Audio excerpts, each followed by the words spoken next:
Hello and welcome. I have a fascinating guest for you tonight. She was on the cover of Business Week when she was 32 years old. The article was called Fast Track Kids, and my guest tonight is one of those fast track kids. Becky Roloff is with me. She is the president and CEO of the YWCA of Minneapolis.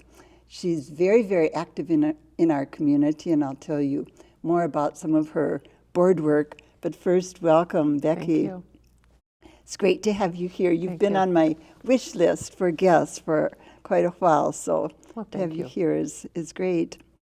You've had such an interesting career. I want to just run for the viewers some of your past work roles by, but you started out as a grain trader for Cargill, and then you became a commodity buyer for Pillsbury, and were head of their Green Giant frozen and fresh vegetable unit.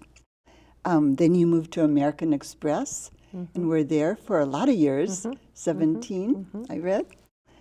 Somewhere in there you got your MBA from Harvard. I did. And undergraduate work had been here at St. Kate's. And then you moved to the Y in 2005. Yes, that's correct. So both heavily involved in business and now nonprofit. I'll have you comment on some of the differences later. I just want to mention some of Becky's wonderful board roles here in the community. She's been a real giver to our community. She was the chair of the St. Catherine's University Board, the chair of Blake School, the chair of the Children's Theater Company Board. You've been on the board of Grey Wolf Press, and they've had some Oh, what a run. really exciting last few years. She's currently the president of the International Women's Forum of Minnesota, and you are the past president of the Minnesota Women's Economic Roundtable. Yeah. She published a children's book. She's completed 7 triathlons, which is a daunting sounding accomplishment. So I don't know how you do all these things, but I'm glad you're here tonight to tell us about how you do them.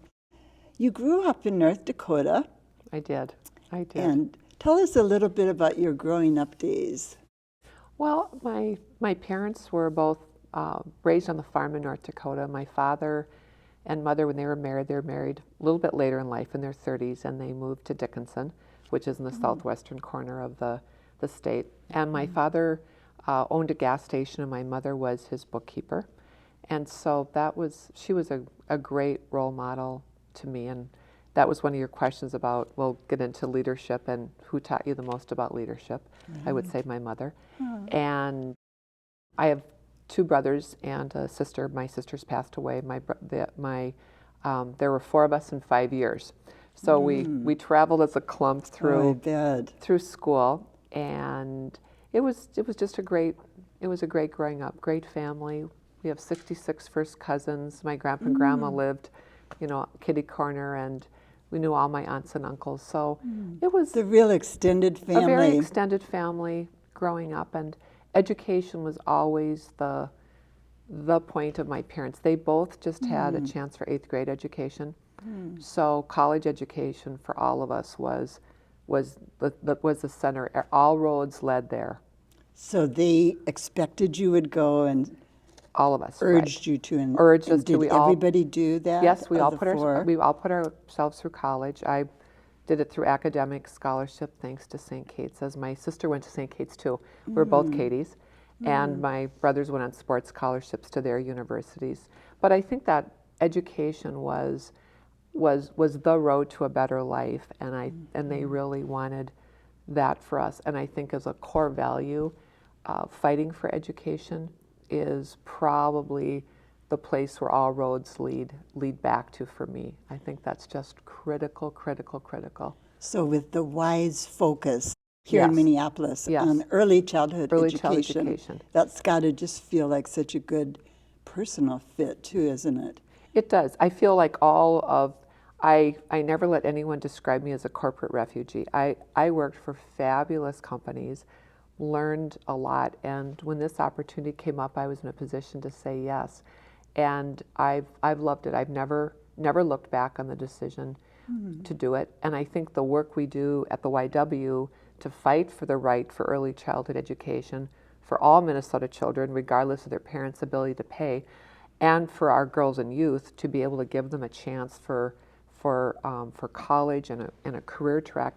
I think it does go back to knowing that I would not have the chances I had if I wouldn't have had the chance for an education. I was just lucky. It was a time and place where college wasn't as expensive, there was more available, and you could do it. You could come from lower middle class means and put the package together. Did your parents, are they both alive yet? Did they get to see you achieve, so much in the world of education? My parents both passed away. My father passed away 11 years ago, and my mother 7 years ago. However, they saw all of their children. My sister and I both had our master's degrees. My brothers have their bachelor's degrees. They saw they have 10 grandchildren. They were all on a path for education, and I think that was really important. I think along with their values, I think that's really the legacy that they left, and I think helping others to do that is how you pay it forward, and I think we all benefit when we can make that work. Well, that must have been a thrill for them to see all of their kids. One of the things I read about your life was that your sister so sadly died when she was so young, 33. Yes. And how has that impacted you when we talk about family and the importance of your parents? Your sister's death, I'm guessing, too, was one of those seminal moments in life. Yes. I think it was. She was in perfect health. She died at the age of 33. She left a little 6-day-old baby girl and a little 2.5-year-old, and so I'm very close to those girls. I think the along with the great pain, there always comes something new that you have to accept. And I think there was a couple of lessons for me. One was, don't waste your time. And I have there's a longer story we don't have time for about the coins of time you have in your pocket and how fast in life we worry about coins of money and how quickly that switches to coins of time. So the story was that someone saved all their money for a carnival that was coming to town, and they researched everything. They knew exactly how much money they had to ride every ride in the carnival. And they were there when the doors opened, and they walked inside and realized they had enough money to ride every ride, but not enough time to ride every ride. So pick your rides. Oh, that's a great analogy. I thought it was a great analogy too, and it was actually from my sister's funeral. My brother shared that she had told him that a couple weeks before she died. So I think that is always in my thought, is using those coins of time, and then I think coins of leadership time. How many do you have left? None of us know. And where am I going to spend my influence to do things? So I think that really... so really helping you prioritize? I think prioritize and be more clear on what's important to you, because you can pick you can go on all the rides. Which ones do you have time to do? And you can't do them all. And the point was, she chose her rides very, very well. And I think that's what we all would try to do, right? Is choose our rides well. And you can be grateful when you think back about that in her life.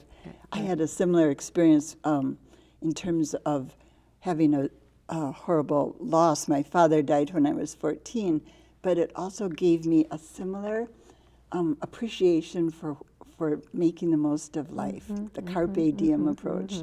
And I think out of hard things come good things. Good things. So, right, even if you don't want them at the time. Yes, of course, right.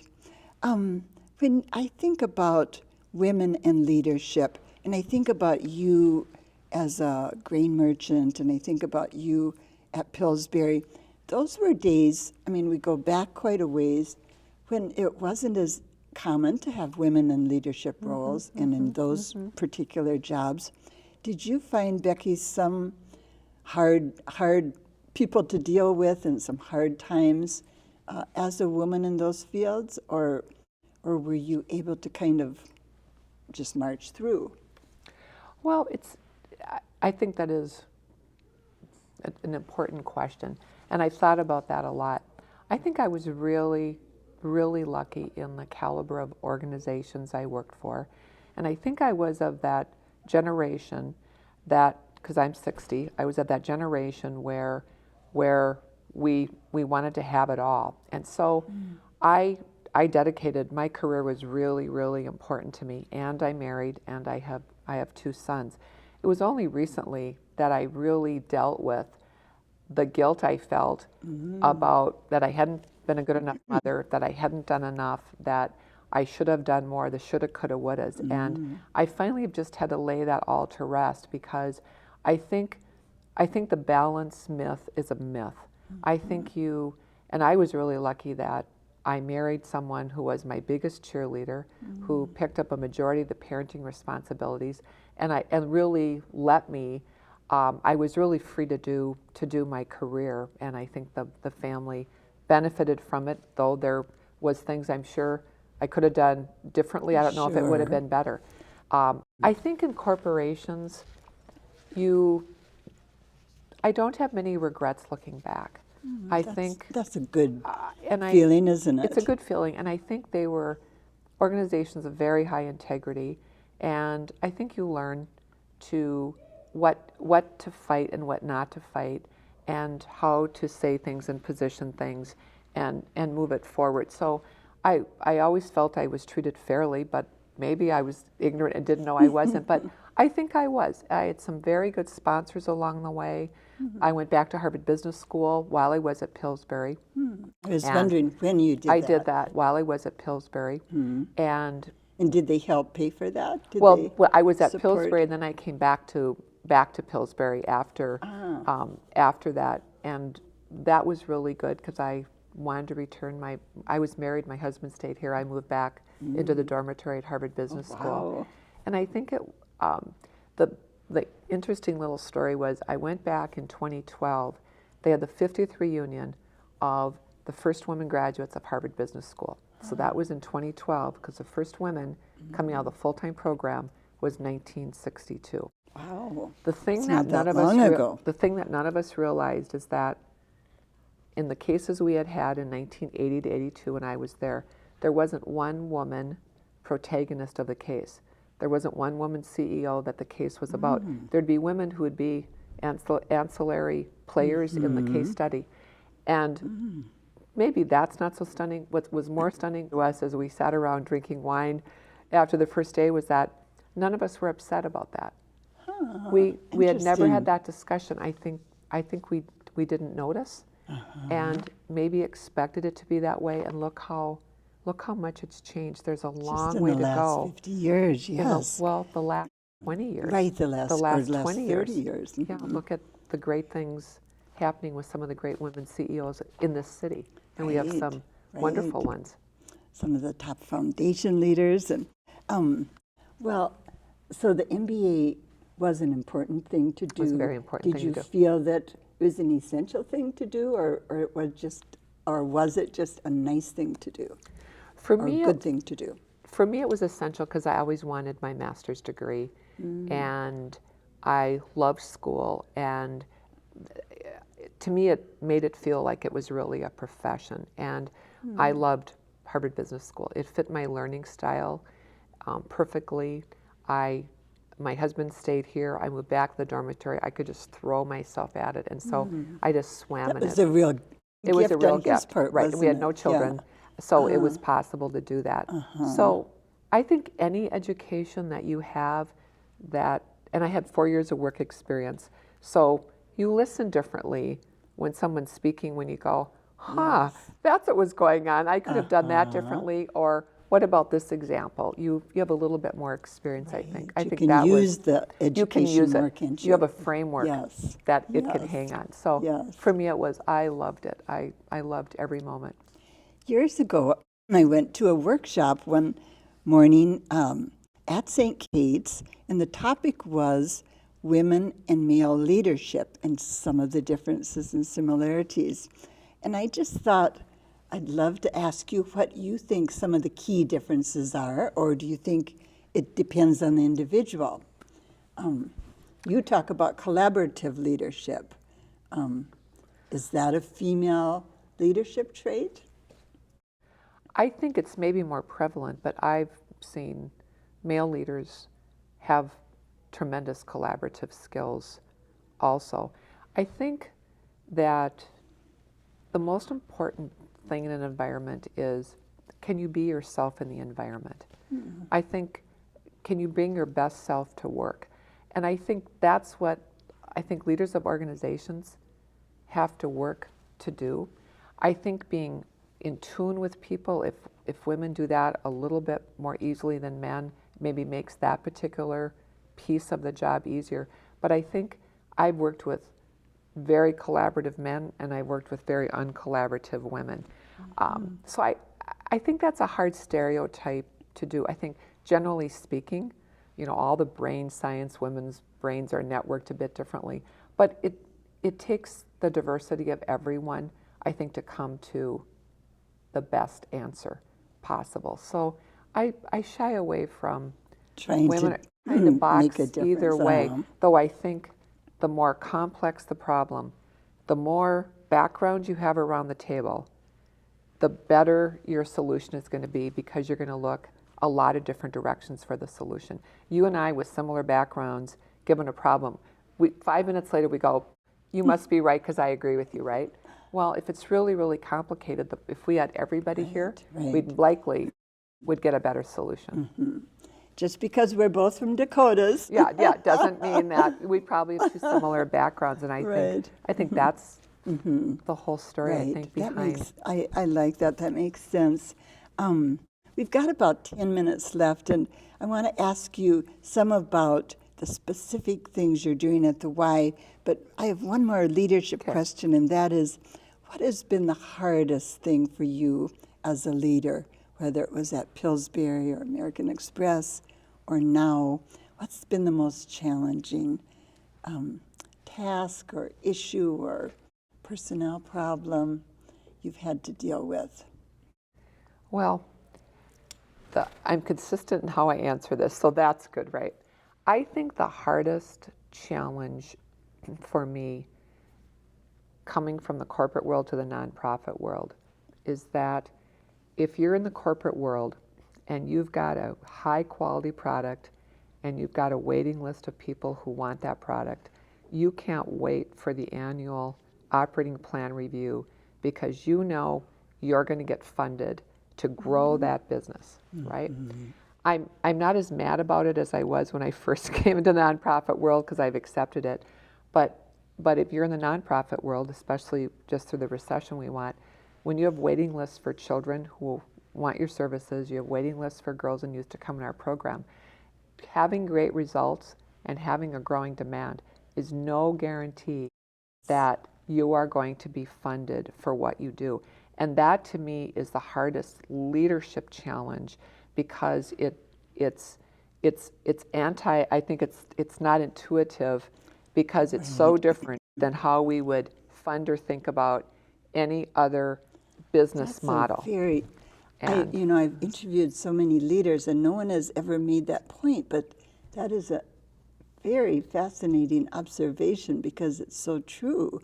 You can do the best work possible. Your team can produce knock it out of the ballpark, service and a foundation can change their corpus. They can say, we're for this, and you can't fault that, but all of a sudden a major part of funding, and you're the one standing in front of all the people whose services are going to end, and they did an outstanding job, your team did an outstanding job. So then it's always working on sustainability. If we are going to start a program, how are we going to sustain it?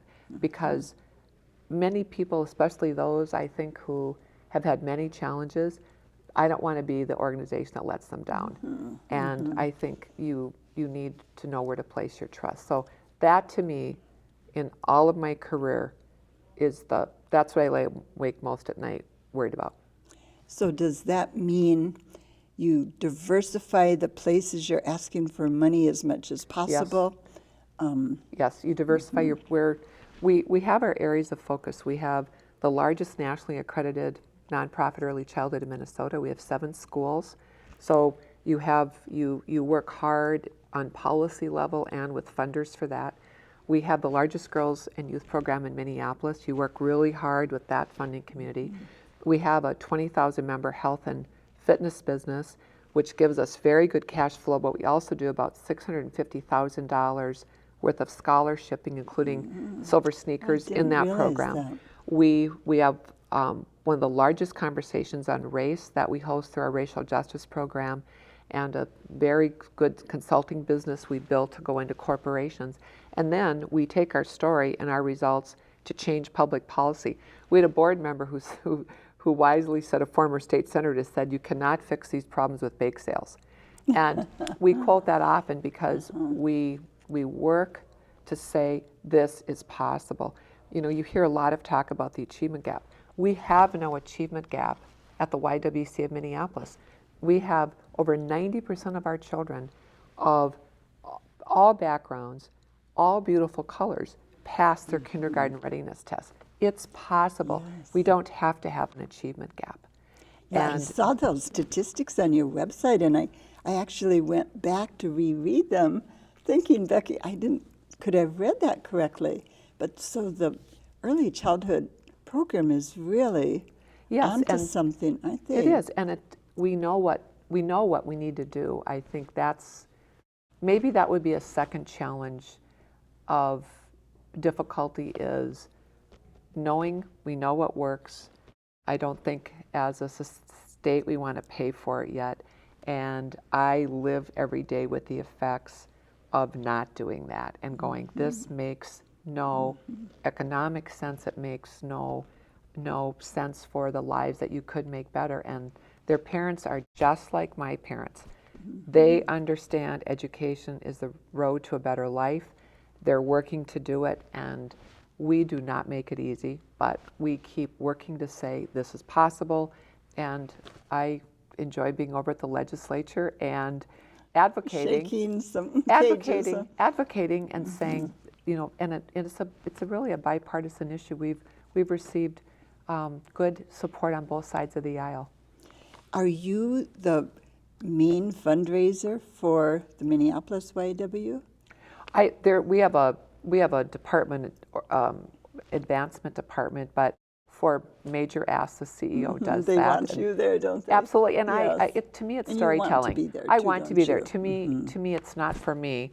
It's my job to tell the story and give that person the opportunity to join us. And I've learned to do it and enjoy doing it, and can show the results of what we do with it. So that's a real joy too. I think you have to get yourself over that and enjoy it and have fun and not make any judgments about what someone's decision is, but give it your best shot. And I heard a great fundraiser once say that really I'm offering these people, if they're legislators or private individuals, an opportunity yes, to match with their interests, and maybe this isn't their interest, but maybe it is. And that kind of approach I thought was really a positive one. it is. I think you have to, you sent me such great questions, and one of them I thought was, how can you be true to your values when there's so many pressures to compromise? And I think you have to find the place where your values aren't compromised. I don't think you last long in any environment. In terms of your career. In terms of your career. And I have two boys, 25 and 29, and I encourage them, save your money so that if you ever need to walk away, you can, but you have to be yourself and you have to do what you think is right, and you have to find those organizations. And I think in the profit world and nonprofit world, we have great ones. I mean, we're very lucky. I think there's no reason a corporation isn't high integrity and a nonprofit isn't high integrity. And to find that alignment of values, I think that's when you do your best work. Well, and if you're feeling very comfortable with yourself in that job, you've got more energy. You're not having to put up any fronts. You're just Right. being authentic. And with your background coming from a family where education was valued, I mean, you're just a natural cheerleader and leader for the educational part. We've just got a minute left. I want to, before I ask you one last question, Okay. give the audience a website. So if you want to look into what the Y is doing under Becky's leadership, go to www.ywcampls.org. Very simple website. And it's got all kinds of interesting descriptions of their main mission areas. And also you have a policy group that sounded really fun, that you're pulling people in. Right. We have all roads lead to, our mission is the elimination of racism and the empowerment of women and girls. So that's the lens we put everything through, is a racial justice lens, an inclusion lens, and the empowerment of women and girls. And education's a huge part of that. My last question, and we've got like time for a half-minute answer, Becky, but with all these very interesting segments and foci, how do you divide your time so that you can give to each area? Or does it vary from week to week? It varies from week to week.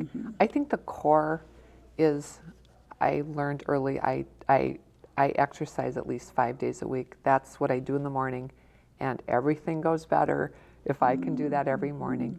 I think it is, I think your resume is your life, and I save the time for the things I really care about, and I'm getting better at saying, no thank you, not now. I'd rather do a few things well. So that's why I don't feel like my hair's on fire. I feel like I won the lottery of life, and I feel like I try and do the best job I can with the opportunities I've been given. So that's, well, you're doing I don't great overthink job. it. Well, that's good. I think it's working. Well, thank you so much for Mary, coming thank down you. and telling us about your life and about your work. This has been great. I both enjoyed are it. fascinating. I've been talking with Becky Roloff. Thank you very much for being with us. I'll be back again next week. Until then, have a good week.